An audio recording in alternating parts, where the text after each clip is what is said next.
धूमायन्ते व्यपेतानि ज्वलन्ति सहितानि च धृतराष्ट्रोल्मुखानि व ज्ञातयो भरतर्षभा।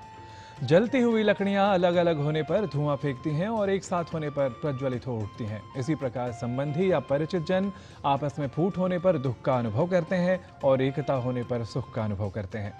तो व्यक्तिगत, पारिवारिक, सामाजिक और राष्ट्रीय अलगाव और उससे उत्पन्न दुख से रहा जाए दूर, एतदर्थ आवश्यक है कि हम आपसी सद्भाव और एकता का आश्रयन करें। इसी सद्विचार के साथ स्वीकारें हमारा अभिवादनम, अभिनंदनम, स्वागतम और सुप्रभातम।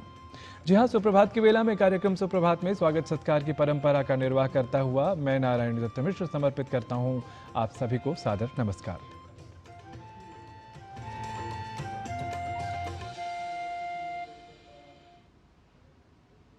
सुप्रभातम में स्वागत सत्कार की परंपरा के बाद हम यथाक्रम आज का पंचांग, सुभाषित, भारतीय ज्ञान परंपरा, स्वास्थ्य मंत्र, योग, संस्कृत पाठशाला और प्रेरक वृत्त जैसे उपक्रम करेंगे प्रस्तुत। तो आइए इस क्रम को आरंभ कर लेते हैं सुप्रभातम के पहले प्रभाग आज के पंचांग के साथ और जान लेते हैं आज की तिथि, वार और नक्षत्र के बारे में। आज का पंचांग युगाब्द 5127, विक्रम संवत 2082, शक संवत 1947, दक्षिणायन, पौष मास, कृष्ण पक्ष, त्रयोदशी तिथि, बुधवार, विशाखा नक्षत्र। आज का दिन सभी के लिए मंगलमय हो। आज के पंचांग के बाद अब समय है हमारे दूसरे प्रभाग अर्थात सुभाषित की प्रस्तुति का, जहां होगी आज बात एकता की। वस्तुतः एकता द्वारा छोटी दिखने वाली चीजें भी जब संग्रहित स्वरूप वाली हो जाती हैं तब स्वतः उनमें प्रबलता अनुभूत होने लगती है। तो आज सुभाषित में देखिए इस विचार को ही एक नए सुभाषित के माध्यम से। अल्पानामपि वस्तूनां संहति कार्यसाधिका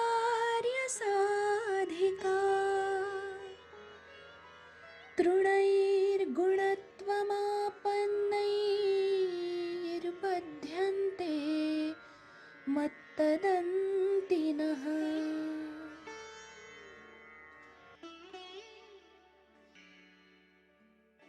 अनेक छोटी छोटी वस्तुओं को सही ढंग से एक साथ लाने से बड़े काम भी हो सकते हैं।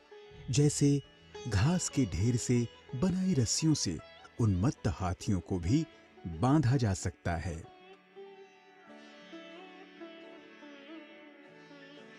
Even small things, when put together in a well-planned manner, can do a great work. A rope made up of hay sticks can even entangle powerful elephants.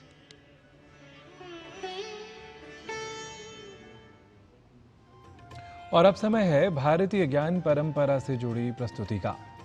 ईश्वर प्राप्ति के लिए भक्ति प्रमुख मार्ग है। सामान्य व्यक्ति भक्ति के माध्यम से परमात्मा को प्राप्त कर सकता है। भक्ति करने वाले साधकों को ईश्वरत्व की प्राप्ति होती है। श्रीमद् भागवत में भक्ति के 9 प्रकार बतलाए गए हैं और इन्हें ही नवधा भक्ति कहा गया है। तो आइए देखते हैं भारतीय ज्ञान परंपरा की श्रृंखला में नवधा भक्ति से संबंधित हमारी सहयोगिनी निधि तिवारी की यह विशेष रिपोर्ट।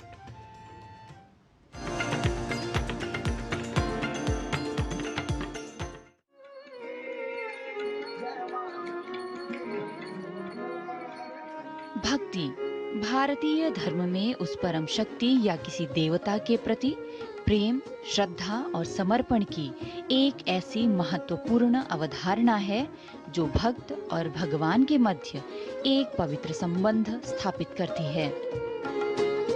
कहा भी गया है कि सा परानुक्तिरीश्वरे अर्थात ईश्वर में परम अनुराग ही यानी परम प्रेम ही भक्ति है। यह ईश्वर प्राप्ति का अथवा आत्मोद्धार का एक ऐसा साधन है जो सुगम्य है और जिस पर सभी मनुष्य का अधिकार है। वस्तुतः शास्त्रों में भक्ति के साधन और साध्य रूप से 2 प्रकार बतलाए गए हैं। साधन रूपी भक्ति के अंतर्गत ही नवधा भक्ति यानी नव प्रकार के भक्ति के भाव परिलक्षित हैं। गोस्वामी तुलसीदास जी ने रामचरितमानस में भक्ति के 9 प्रकारों को बताया है। इसके अलावा श्रीमद् भागवत में भी भक्ति के इन प्रकारों को बहुत ही सरलता से बताया गया है। श्रवणम कीर्तनम विष्णोः स्मरणम पाद सेवनम अर्चनम वंदनम दास्यम सख्यमात्म निवेदनम। नवधा भक्ति में श्रवण, कीर्तन, स्मरण, पाद सेवन, अर्चन, वंदन, दास्य, सख्य और आत्मनिवेदन भक्ति शामिल हैं।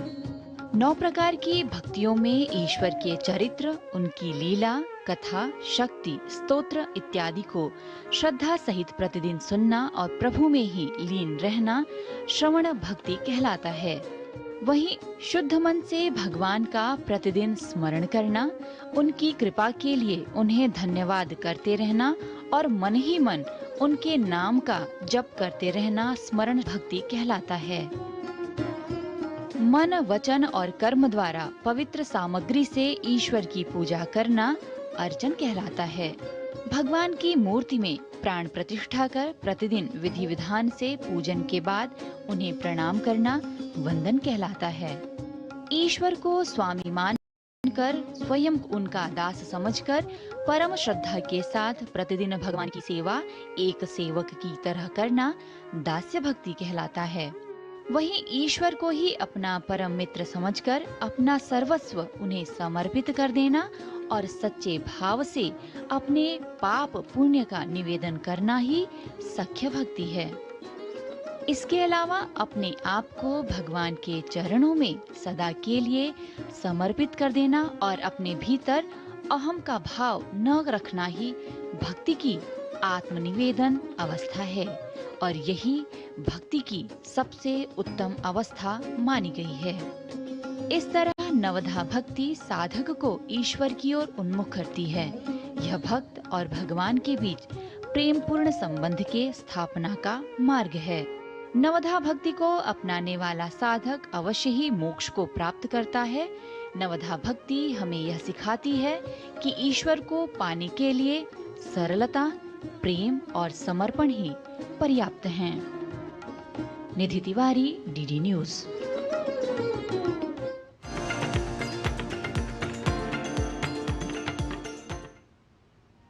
इस प्रस्तुति के साथ ही अभी समय हो गया है इस कार्यक्रम में एक अल्प विराम लेने का। आप देखते रहिए डीडी न्यूज। हम अगली प्रस्तुति के साथ जल्दी ही लौटते हैं।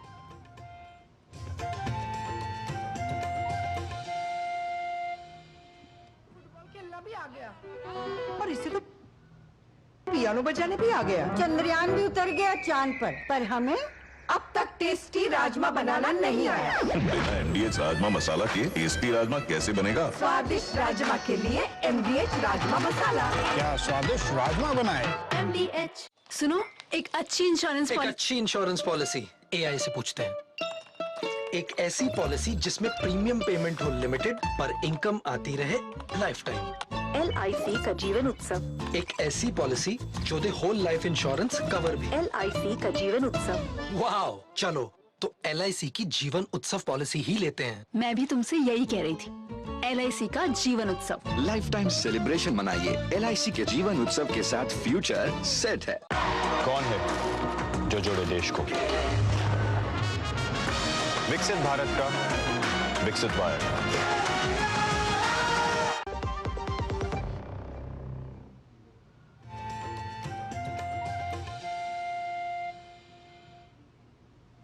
सुप्रभातम में आप सभी का पुनरअपि स्वागत है।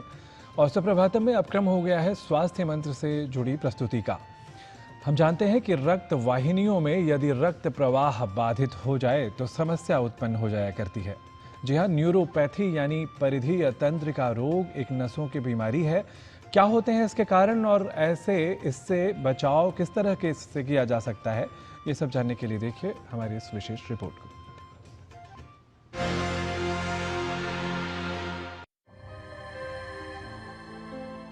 पेरिफेरल नर्व डिजीज यानी परिधीय तंत्रिका रोग, जिसे पेरिफेरल न्यूरोपैथी के नाम से भी जाना जाता है, ये वो अवस्था है जिसमें परिधीय तंत्रिका तंत्र की नसों की सामान्य गतिविधि प्रभावित होती है। पेरिफेरल नर्वस सिस्टम तंत्रिकाओं का एक नेटवर्क या जाल है जो केंद्रीय तंत्रिका तंत्र से शेष शरीर को जोड़ता है। परिधीय तंत्रिका तंत्र मस्तिष्क और रीढ़ की हड्डी, जिसे केंद्रीय तंत्रिका तंत्र भी कहा जाता है, इससे मोटर तंत्रिकाओं के माध्यम से शरीर की अन्य हिस्सों तक जानकारी पहुंचाता है। परिधीय तंत्रिकाएं संवेदी तंत्रिकाओं के माध्यम से केंद्रीय तंत्रिका तंत्र को संवेदी जानकारी प्रसारित करती हैं। नसों में होने वाली बीमारियां अलग अलग तरह की होती हैं और यह निर्भर करता है कि हम किस उम्र ग्रुप के मरीज को देख रहे हैं।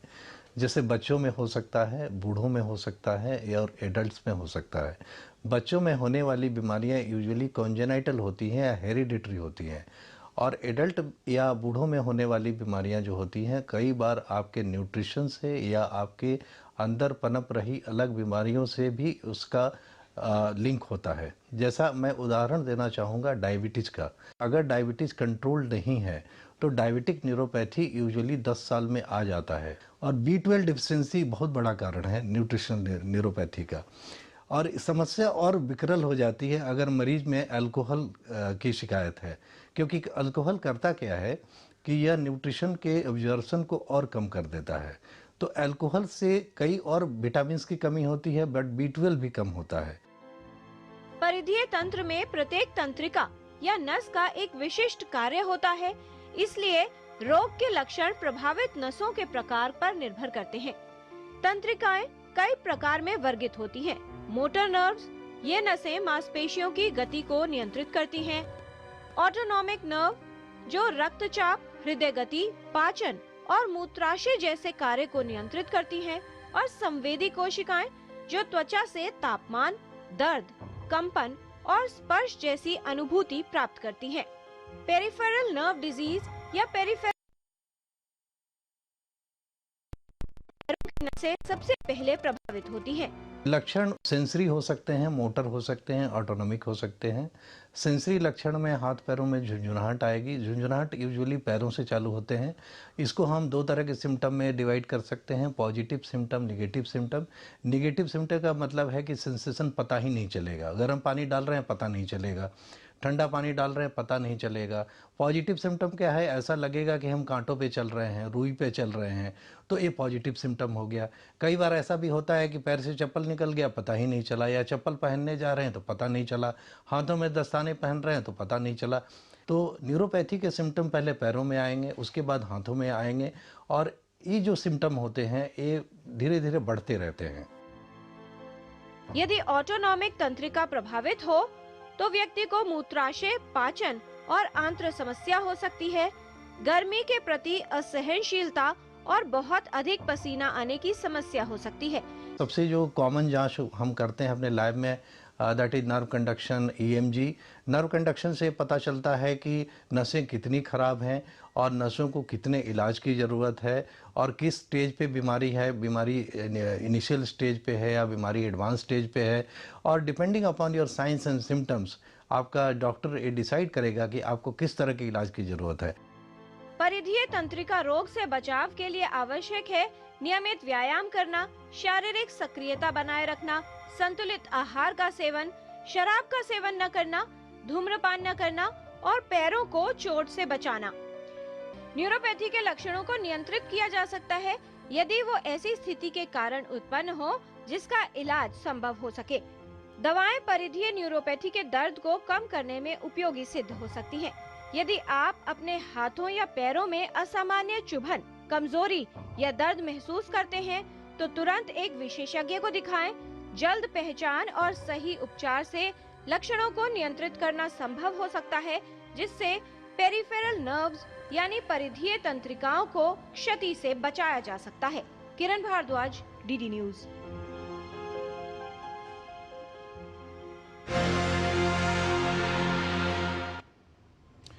और अब स्वास्थ्य से जुड़ी ही प्रस्तुति हम आगे बढ़ाते हैं और क्रम इसमें रखते हैं योग और स्वास्थ्य का। जी हाँ, योग द्वारा संपूर्ण स्वास्थ्य प्राप्त किया जा सकता है। इसके लिए आवश्यकता होती है नियमित रूप से योग को अपनाने की। तो आज देखिए कि पैरों के लिए उपयोगी कुछ यौगिक क्रियाएं क्या हैं।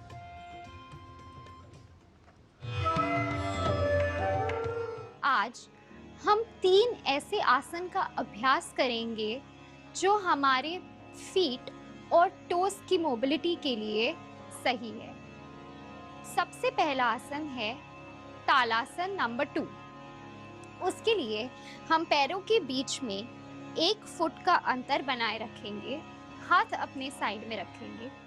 सांस लेते हुए धीरे से अपने दोनों हाथों को और पैरों की एड़ियों को ऊपर लेंगे और ये आसन हम थोड़ी देर होल्ड करेंगे। फिर धीरे से अपने हाथों को घुमाएंगे और सांस छोड़ते हुए धीरे से हाथों को और अपने पैरों की एड़ियों को नीचे लाएंगे। दूसरा आसन है एक पादासन। एक पादासन करने के लिए हम अपने दोनों पैरों को जोड़ देंगे। राइट लेग को राइट हैंड से पकड़ के लेफ्ट इनर थाई पे रख देंगे। हाथों को नमस्कार मुद्रा में जोड़ देंगे और छाती के पास रख देंगे। ये आसन हम यहाँ पर थोड़ी देर होल्ड करेंगे। अभी धीरे से अपने दोनों हाथों को छोड़ देंगे। अपने राइट हैंड से राइट लेग को नीचे की तरफ रख देंगे। तीसरा आसन है यष्टकासन। यष्टकासन करने के लिए हम पहले अपनी मैट पर बैठ जाएंगे, एक तरफ करवट लेकर लेट जाएंगे और अपनी पीठ पे आ जाएंगे। दोनों हाथों को साइड में रखेंगे और दोनों पैरों को जोड़कर आसमान की ओर रखेंगे। सांस लेते हुए दोनों हाथों को अपने ऊपर की ओर और साथ में दोनों पैरों को बाहर की ओर मोड़ देंगे और ये पोजीशन हम होल्ड करेंगे। धीरे से सांस छोड़ते हुए दोनों हाथों को आगे लाएंगे और दोनों पैरों को अपनी तरफ मोड़ देंगे। बाहर आने के लिए वापस एक तरफ करवट लेंगे, अपने हाथों का सपोर्ट लेते हुए ऊपर सुखासन की स्थिति में बैठ जाएंगे। आइए जानते हैं कुछ प्रैक्टिकल टिप्स हमारी योग गुरु हंसामा योगेंद्र से। नमस्कार। हमारे पैरों का विशेष ध्यान देना बहुत ज़रूरी है। होता ये है कि पैरों पर ड्राई स्किन जमा हो जाती है। अगर हम पैरों को रोज़ अच्छी तरह घिस के साफ ना करें तो फिर एड़ियाँ फट जाती हैं। पैरों की चमड़ी लूखी होने से गड़बड़ होती है। इसलिए पैरों का ध्यान रखने के लिए ज़रूरी हो जाता है कि हम रोज़ रात को सोने के पहले पैरों को अच्छी तरह गर्म पानी में थोड़ा डुबा के रखा हो, उसमें एप्सम सॉल्ट भी डाल दिया हो और उसके बाद में पैरों को अच्छी तरह घिस लिया हो तो बहुत फ़ायदा होगा। दूसरा, दोनों उंगलियों के बीच में, पैरों की उंगलियों के बीच का जो भाग है उसको हमेशा सूखा रखो, ड्राई, क्योंकि वहाँ जरा भी पानी रह जाता है तो वहाँ ख़राब होने लगती है चमड़ी और फिर इन्फेक्शन हो जाता है, बहुत तकलीफ़ होती है और इसलिए उसका ध्यान रखना है। लूखा रखो, हमेशा पैरों को सुखा के रखो, उससे कभी भी ये तकलीफ़ नहीं होगी। जरा चलना, थोड़ी पैरों की एक्सरसाइज, ये सब बहुत ही ज़रूरी है, तो अपना ध्यान रखिएगा। नमस्कार। और अब समय है संस्कृत संभाषण को सीखने का। संस्कृत संभाषण सीखने के लिए आइए अब संस्कृत पाठशाला प्रभाग की ओर बढ़ते हैं, जहां संस्कृत के शब्दों के प्रयोग के साथ कुछ सरल वाक्य सिखा रहे हैं हमारे सहयोगी डॉक्टर गवीश द्विवेदी।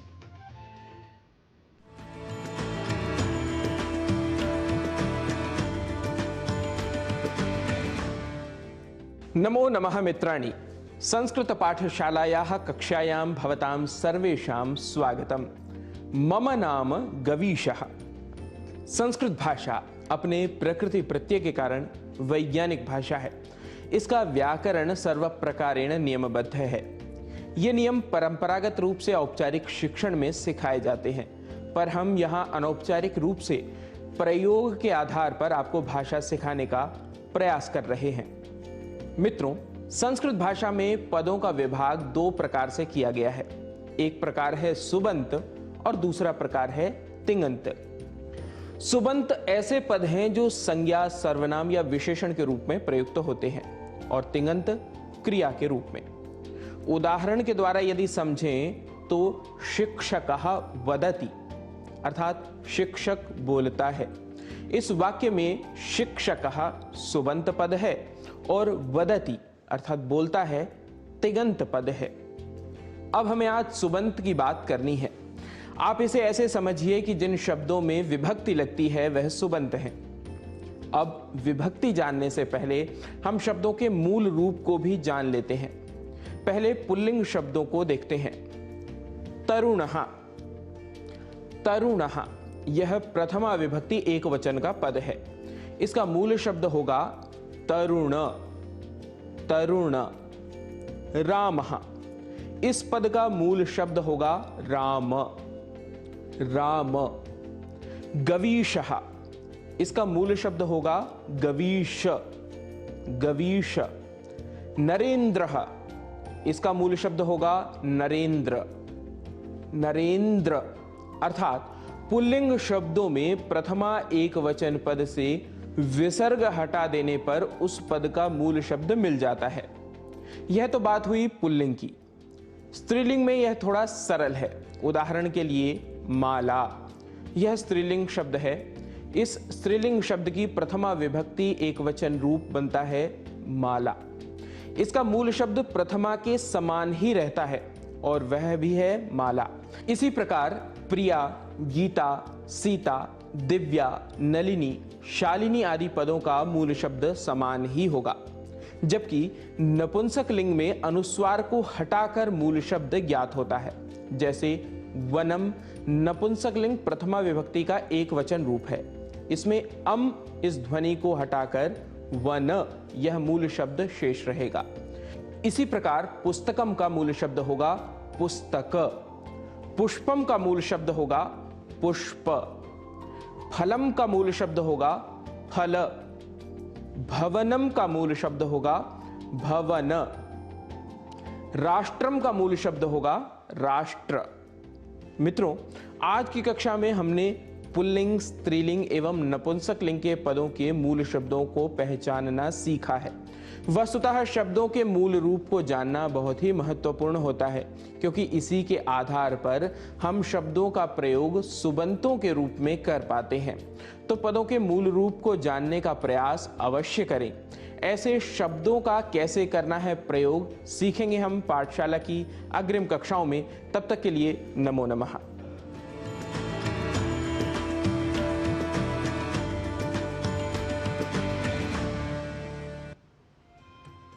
तो संस्कृत की विशेषताओं से परिचित होकर आप ऐसे ही तीनों लिंगों के अनुसार शब्दों के संस्कृत रूप के बारे में अपना ज्ञान बढ़ाते रहें। और हम कहते हैं कि संस्कृत जो है वो हमें कई रूपों में प्रेरित किया करती है। वहाँ संस्कृत के सुभाषित भी होते हैं और संस्कृत के ज्ञान विज्ञान की कई चीज़ें भी होती हैं। तो इसलिए संस्कृत का जो वास्तविक स्वरूप है, भाषा का जो महत्व है, उसे भी हम नज़रअंदाज न करें। इसके लिए ही हम संस्कृत पाठशाला जैसी प्रस्तुतियाँ आपके समक्ष लेकर आते हैं। तो संस्कृत पाठशाला से आप होते रहें लाभान्वित और देश की भाषाओं में एकता देखें। इसके लिए भी संस्कृत को आप ज़रूर सीखें। इसी भावना के साथ हम एक श्लोक आपके लिए प्रस्तुत कर रहे हैं, जिसमें कहा गया है कि गण जो है, गण की शक्तियाँ जो हैं वस्तुतः उसमें ही एकता निवसित करती है, उसमें ही एकता रहती है। तो उस एकता का हम अभ्युपगम करें, उस एकता को स्वीकारें। इसी भावना के साथ मैं अभी आप सभी के साथ ये एक श्लोक साझा कर रहा हूँ, जहाँ है वह श्लोक भेदे गणा विनश्ययुर भिन्नास्तु सुजया परैः तस्मात् संघात योगेन प्रयतेरन गणाः सदा। तो राज्य में, गणराज्य में, बल्कि संपूर्ण वैश्विक साम्राज्य में एकता तत्व की महत्ता का हमेशा रखें विशेष अवधान। तो सुप्रभातम के आज के अंक की प्रस्तुति में इस परामर्श के साथ ही इस नए अंक की प्रस्तुतियों को हम कल लेकर लौटेंगे। यह बताते हुए भारतीय संस्कृति व ज्ञान परंपरा की विशेषताओं की प्रस्तुतियों की विशेषता जो आप सुप्रभातम में देखते हैं वो कल फिर आप देखेंगे। यह सब बताते हुए मुझे आप अपने सहयोगियों के साथ मुझे दीजिए अनुमति। नमोस्तु सर्वेभ्यः।